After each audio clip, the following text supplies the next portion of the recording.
Please be seated.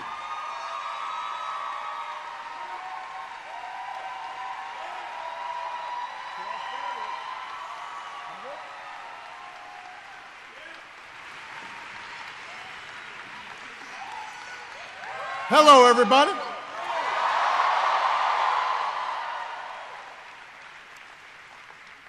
You know, Michelle and I, we've really been milking this goodbye thing.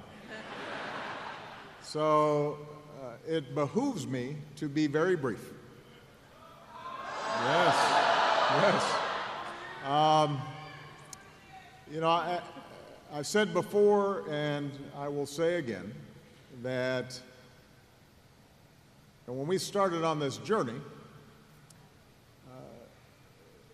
we did so with an abiding faith in the American people and their ability, our ability, to join together and change the country in ways that would make life better for our kids and our grandkids. That change didn't happen from the top down, but it happened from the bottom up.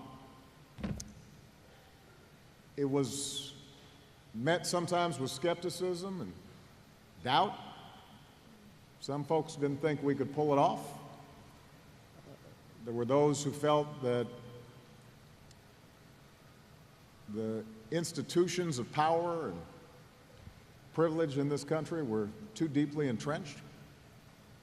And yet, all of you came together in small towns and big cities, a whole bunch of you really young, and you decided to believe. And you knocked on doors and you made phone calls and you talked to your parents who didn't know how to pronounce Barack Obama. And you got to know each other, and you went into communities that maybe you'd never even thought about visiting, and met people that on the surface seemed completely different than you, didn't look like you or talk like you or watch the same TV programs as you, and yet once you started talking to them, it turned out that you had something in common. And it grew, and it built. And people took notice. And throughout, it was infused with a sense of hope. And as I said in 2004, it wasn't blind optimism that drove you to do all this work. It wasn't naivete. It wasn't willful ignorance to all the challenges that America faces. It was hope in the face of difficulty. Hope in the face of uncertainty. You proved the power of hope. And throughout this process, Michelle and I, we've just been your front men and women. We have been the face, sometimes the voice, out front on the TV screen or in front of the microphone, but this has never been about us. It has always been about you. And all the amazing things that happened over these last 10 years are really just a testament to you. In the same way that when we talk about our amazing military and our men and women in uniform, the military is not a thing. It's a group of committed patriots willing to sacrifice everything on our behalf. It works only because of the people in it.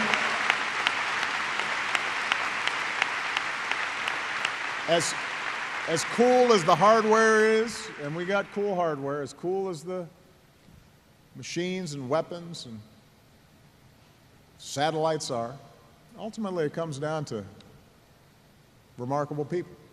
Some of them a lot closer to Malia's age than mine or Michelle's. Well, the same thing's true for our democracy. Our democracy is not the buildings. It's not the monuments. It's you being willing to work to make things better and being willing to listen to each other and argue with each other and come together and knock on doors and make phone calls and treat people with respect. And that doesn't end. This is just a little pit stop. This is not a period, this is a comma in the continuing story of building America. So, to all of you that have put your heart and soul not just into our campaigns, but into making schools better, making sure our veterans got the care they needed, making sure that we left behind a planet that is safe and secure for our kids, making sure that hardworking people had a ladder of opportunity and could support families. For all of you who have just done amazing, remarkable work, most of it unheralded, most of it without fanfare, most of it without you getting any word of thanks, we could not be prouder of you. I could not be prouder of you. This has been the privilege of my life, and I know I speak for Michelle as well. And we look forward to continuing this journey with all of you. And I can't wait to see what you do next. And I promise you I'll be right there with you. All right? God bless you. Thank you, everybody. Yes, we did. Yes, we can. God bless America.